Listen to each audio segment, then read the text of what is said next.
Welcome to No Free Lunch, Africa's freshest business and tech podcast, with me, your host, Greg Stewart. And today we're going to be exploring the deteriorating landscape of infrastructure in South Africa. The lack of maintenance and investment has created unnecessary additional costs for goods to be transported, as well as increasing costs of vehicle maintenance, while increasing transport costs for commuters and the public in general. And with me today to talk about this challenge and what needs to be done is the trailblazing CEO of the South African Institute of Engineers, SAICE, Sekadi Phayane-Shakhane. Sekadi, welcome to No Free Lunch. Thank you so much, Greg. It's such a pleasure to be here with you. You're a pioneering civil engineer and the chief executive officer of SAICE, appointed in July 23. As the first woman to lead the 120-year-old organization, originally coming from the Free State, I believe, where you grew up and went. Did you study in the Free State as well, where you got? Oh no, you studied in Cape Town, didn't you? Yeah, I went to school in the Free State, in the Northwest, in the Northern Cape, but I Okay. studied at University of Cape Town. Yes, And you got a BSc engineering there, didn't you? yes, and a master's in transport studies at. Okay, so you've spent a good few years behind the books, but not only just behind the books, you've also got 20 years odd experience in transportation and infrastructure. Tell us a bit about that, your working experience in the transport industry. My working experience in the transport industry has mainly been around planning. So I've done a lot of master planning on behalf of various government departments. We've worked with national government, provincial government, as well as local municipalities as well. We've done a lot of public transport planning and a way to integrate various modes into the transport network for cities, for provinces, and for national. We've set a few guideline documents on how they can go about doing so. So it was quite an interesting career for me for a number of years, obviously, before I joined SAICE. And it was really motivated by the fact that the people who are the breadwinners and the ones who are trying to make a better life for their families or the ones who are being killed on the roads. Yeah. And then how then do we get to have safer roads within South Africa and encourage people to actually utilize public transport? And not only that, there's a cost factor involved, isn't there, for both people running their vehicles and their trucks on the roads that are not maintained, and even just for commuters. The estimates are that there's up to 20% of household income is spent on transport. That is wickedly high. And it's been wickedly high like that for over 25 years. I mean, I remember Yeah. when one of the first strategies came out from the Department of Transport. It was called the Moving South Africa Strategy, which came out in the 90s, like just post apartheid. And it was high then. It was a target then to reduce that income spent on transport for especially low income households. And we still have a similar issue even till today. People Yeah. still live very far from work opportunities. They're still very much dependent on certain transport modes like the minibus taxi to be able to transport them on a daily basis. Yes. And we still have very high road safety issues on our roads and streets. You mentioned the issue of overloading and the increase in truck movements as well on our national road corridors. So these are some of the issues that we've been dealing with for over 25 years. And I hope one of the days before some of us retire that we'll get some decrease in some of these figures that are Yeah. impacting on households daily. And let's just talk about the infrastructure and the deterioration and the lack of maintenance and that that's been going on for some while. We know that some money has recently been, allocated towards reviving the rail lines and so on. But that whole deterioration of the rail infrastructure has had a compound effect, hasn't it? On you mentioned it just now. So much more cargo being moved on roads, lots more trucks, and they have a very bad impact on roads that are not necessarily built for that kind of load carry. And SAICE has highlighted the need for what they call life cycle based maintenance strategies to actually combat the crumbling maintenance and transport networks. What policy or funding shifts do you believe is necessary? What has to be put in place to implement these systems effectively? And And how can SAICE and civil SAICE, is it, and civil Yes, yes. engineers, SAICE and civil engineers play a role in actually making that happen? Mm. Well, at SAICE, we obviously cannot sit back, and we need to, contribute to South Africa and ensure that, we are also contributing knowledge to South Africa's developmental agenda. So we publish an infrastructure report card every 5 years. I think the last one was in 2022, which tracked, as you mentioned, the general maintenance of our economic infrastructure in South Africa, and rail being a major one of them. And we did not necessarily look at the rail aspect in 2022. We'll do it in 2027. But we've seen the impact of diminishing rail network and rail services on roads, and how from a provincial and local municipality level, there's a lot of deterioration, depending on which province you're in, of course, Yes. and how the national corridors have had to pick up a lot of this traffic, and the need for maintenance. So maintenance cannot just be something that is thought after. Like now, we are seeing a lot of maintenance works because we are expecting a lot of global leaders in Gauteng. We cannot operate like that. We need to instill maintenance as part of our long-term planning. When we do plan for infrastructure, we also need to ring fence maintenance funds towards maintaining that infrastructure. And it's an internationally known phenomenon. You don't just, go and cut a ribbon and smile and say, oh, we've built this road. You need to maintain it. Yes. And so that is one of the aspects of the IRC which we have really advocated for, in terms of life cycle planning, ensuring that you take all aspects of an asset. It's not just about going to patch, a pothole here and there. It's looking at the whole life cycle of the asset. Some of the assets need to be redone. They're over Yes. 20 years old. They've reached their shelf life, if I can put it that way.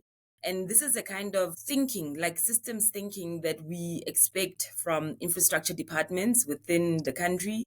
And that's why we also advocate for having engineering knowledge in infrastructure departments who think on a systems planning kind of level, and who can then institute these kind of maintenance programs in line with the capital budget and capital infrastructure that they roll out on a year-on-year basis.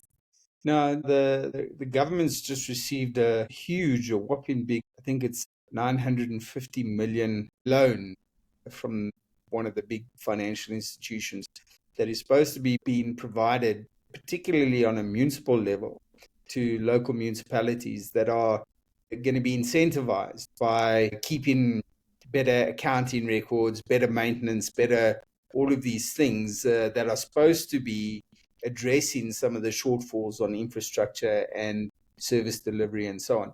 Perhaps one of those incentive criteria should be the implementing of proper maintenance structures and maintenance systems. And maybe that should be built into that. It's a lot of extra money that we've taken on as debt. Its intention is that it becomes a driver of positive structures and positive programs, and maybe that should actually be then prioritized as a stipulated criteria for them to receive those additional funds.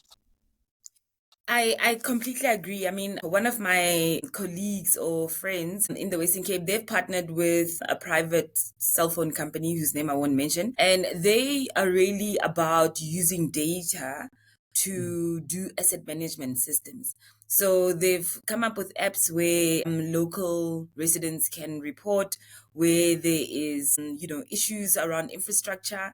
They log this on this, and they've actually like going around and selling this to various municipalities to show that like we can really do better in terms of our data, and data Yes. collection and the like, and ensuring that we've got asset management systems that actually work, instead of ones where you input a lot of money and no one can actually really utilize it, and Yeah. you're dependent on consultants and the like to be able to drive this for you. So there's a lot that can be done with the information that we currently have. And this was obviously made by engineers who work as part of this foundation, but it is possible to, start having an asset management system driven focus Yeah. at local municipal level, because actually that is where the crux of the matter is. That is where service delivery or the lack of is most seen. Yeah. I mean, in our area, the roads here are going to have to be rebuilt. The road in front of my property is more of a track than a road. And it's got to the point where that road infrastructure has deteriorated so far that there's no question about it. They're going to have to rebuild those roads, and that becomes expensive. That adds Exactly. additional, weight onto the fiscus, where you can't afford to keep rebuilding roads. You need to maintain what you have and ensure that those maintenance programs are maintained regularly. And I guess that's part of the system that you're talking about. No, definitely. And I think we can also, because obviously there's a capacity issue, especially at local government level that we've seen, there's been a bleeding of engineering expertise within the local government sector. There's a Yes. lot of programs to readdress that. But I think we can learn a lot as well from, the partnerships that we have internationally and the collaborations that the country has. I mean, we were with the Engineering Council of South Africa about 3 weeks ago in China for a China South Africa Technology Summit and Skills Summit. And it was shocking to hear that the city of Joburg actually has an MOU with that particular city that we were in China. So there are those opportunities where we can actually go and learn and Yes. relearn, because obviously, as I said, we've bled some of our engineering skills within the local environment. But they need to learn, and it's part of their culture to maintain the infrastructure. It's not something that is an afterthought. Yeah. And we need to retrain, our municipal departments, our infrastructure departments about that, I believe. Yeah. So let's talk a bit about minibus taxis, one of the dreaded discussion topics in South African society, I guess. We all look at minibus taxis as they drive in the wrong lanes and creating chaos on the roads. But there's another side to that as well, and that is integration. You spoke about integration earlier. Integrating minibus taxis, having proper hubs for them, having structured lanes for them, perhaps. Talk to us a bit about what you think can be done there, and how should difficult, that's one of the difficult, sticky issues in transport in South Africa. But lives are at stake, and they transport millions and millions of people every single day. And apart from the lack of driving skills at times, what else can be done to make that work? Talk to us a bit about that. Yeah. So the minibus taxi industry has become almost like a backbone for public transport in South Africa. And it Yeah. was not created to be the backbone. Rail was created to be the backbone. People were, Yes. created to move on trains. And that mode can move vast amounts of people at a time.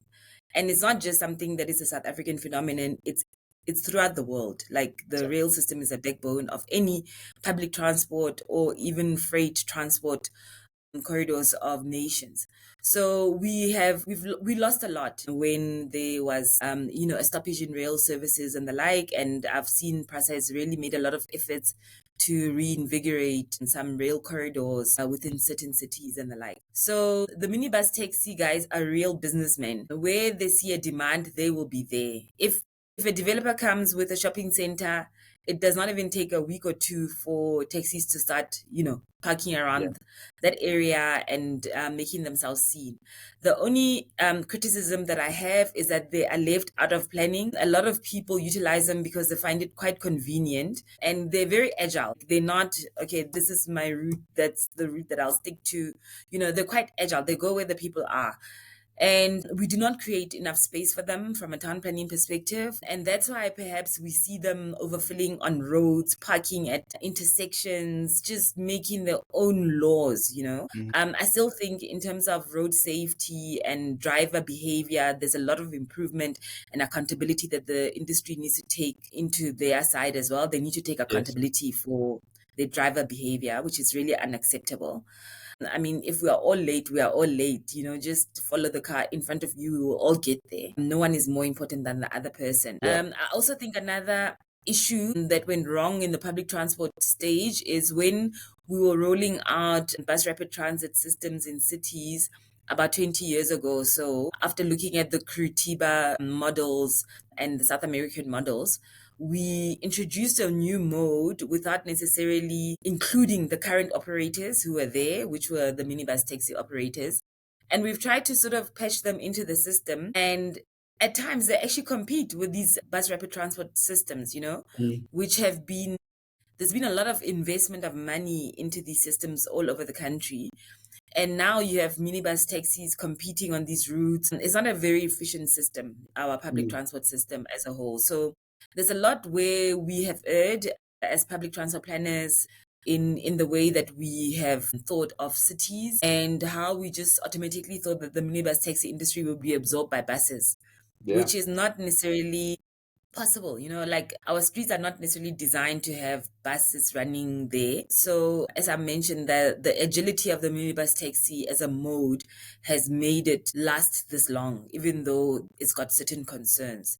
So I really believe that we need to integrate them as part of the bigger public transport network. There have been instances in certain cities where they have tried this model. I know Cape Town has tried the model. They have incorporated them as part of their public transport offering, in terms of branding, in terms of Wi-Fi, in terms of digital ticketing, where you can use the same ticketing system on a taxi, on a bus, etc. I know the Gautrain also tried to Mm. pilot this as well, and ensuring that we've got safer vehicles on the road from the minibus taxi industry itself. So there's a lot of work that still needs to be done around the industry itself, bringing in like more green vehicles, EV vehicles, making sure that they're universally compliant in terms of accessibility, ensuring that we've got that digital ticketing systems for minibus taxis. I know, yeah, they were even talking about Wi-Fi on board, etc., etc. So it's been a mode that has been left out of government's greater planning. I think it got stuck where they tried to recapitalize a lot of the taxi vehicles like 25 years ago. So, Mm. and not everybody was willing to partake of that. But there's a lot of potential there to ensure that we have a safer mode of transport for a lot of the people within cities who choose them. But I think from a planning perspective, we also need to make space for them, especially around our economic hubs. So let's talk about a bit of that infrastructure and planning. You've spoken about creating better hubs. And I've seen that at work, in places like Hong Kong, Korea, and even in Europe, in certain centers in Europe where they've planned those transport hubs quite well. In Mm. England, you don't park in town unless you want to spend a lot of money. And you park outside of town, you catch a train in. If you have to, you catch a taxi from there. Or there's, other forms of transport that you can catch, such as buses. In Amsterdam, for instance, there's a very good mix of that rail, bus, taxi Mm. kind of situation. We've got a little bit of that, yeah, I think, around some of the Gauteng hubs where we've got these little taxi type things that take people off from the stations and so on, but it's very limited. So talk to us a bit about the hubs and how that can, first of all, how do we implement that? Because the problem is that a lot of these city centers have already been established, they've already got structures in place. How do you actually go about addressing that and creating hubs? It does seem to make sense to me. We've got the rapid bus transport system that I don't know why we continue to pursue it, because those buses run empty every single day. We've got the Gauteng buses that run empty every single day, but they still run the buses. How do we go about addressing all of this? How can we actually create these hubs that could actually maybe facilitate a transition to a better transport system? Actually, I think it's in re-engineering, and you see it with some private developers, for instance, who, have realized that we need to live in an integrated city. I remember about a year or so ago, I live in the Four Ways region. So one of the malls, the big mall there, decided to clean up the taxis that were always lined up outside the streets and things of that sort. So they opened a big interchange within the mall itself. And for a Yes. while, obviously, it worked. I think it's better than it was 2 or 3 years ago. But obviously, there'll always be those new players who come and like take a chance. I mean, you also need enforcement. You Yes. need some visibility from traffic police to ensure that people comply to your city's bylaws. But it has worked with like Foy's Mall, for instance, and incorporating the public transport element as part of the development, and commuters knowing that if you want to move from a certain place to a certain place between town and Four Ways, you need to go to the mall. And, I've seen it as well with Gautrain stations.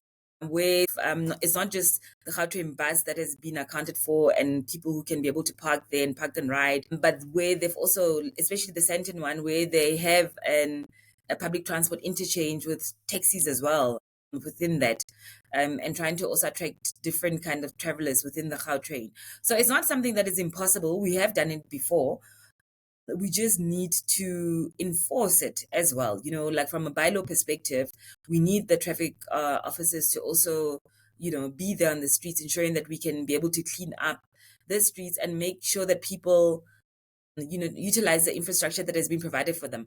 Obviously, it's easier to park on the street and then people can see you, they can access you quicker. But I think a lot of it is in retraining the industry, the drivers, the commuters themselves, that, you can't just have it easy. You're part of a whole network. You need to also respect other road users as well. So I think it has been done.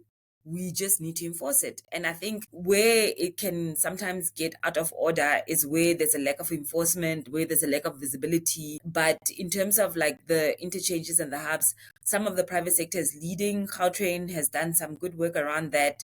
And the planning is there. It's mainly just around the implementation. When you talk about the Gautrain bus running empty and the BRT buses, I mean, that is just a matter of integration. It's all about provincial planning versus local government planning, and people not really wanting to meet each other halfway. And sorry to interrupt, but that whole partnership thing is critical for any kind of improvement. And I think at the end of the day, even as commuters or people driving their cars, it takes an adjustment from everyone, from law enforcement, from town planning, from companies, from transport companies. It's an entire ecosystem partnership that needs to actually be implemented here to make any changes. Is there any likelihood of that actually taking place? So let's talk about the future and vision sort of for inclusive mobility that brings down the cost for commuters, maintains the roads, enforces laws, ensures the taxi industry has both scope and accountability. How likely are we to actually get to a point, and what can be done to actually make that happen? Yeah, I think there are pockets of excellence. I mean, if you look at, I'll mention Cape Town for one, in terms of it being a transport authority. There's various aspects where you look at the infrastructure part of it, the public transport operations part of it, the public transport services part of it, the planning, the master planning from a citywide level. It needs to almost reside in a central place, instead of there being, one agency that does road upgrading, and then there's another one that looks at public transport, and then there's another one that looks at like the operation side of it, which leads to a lot of fragmentation and silos. Yes, So there has been some pilots that we can look back on and start to see the success thereof. I think the city has really taken off in terms of their planning. They can do 5-10 year plans. They put budgets together for that because they are part of an integrated transport authority. I know eThekwini tried as well to do a transport authority. I don't think it has been successful much. In the Gauteng perspective, I know that the Gauteng Transport Authority is still very, very young, not much in terms of a budget as yet, mainly run from the Gautrain offices. But the plan, they do have a master plan in place, which, I think they started working on that like 10-15 years ago or so. But I think a lot of the issues that we see, especially in Gauteng, are due to that fragmentation and that silo approach.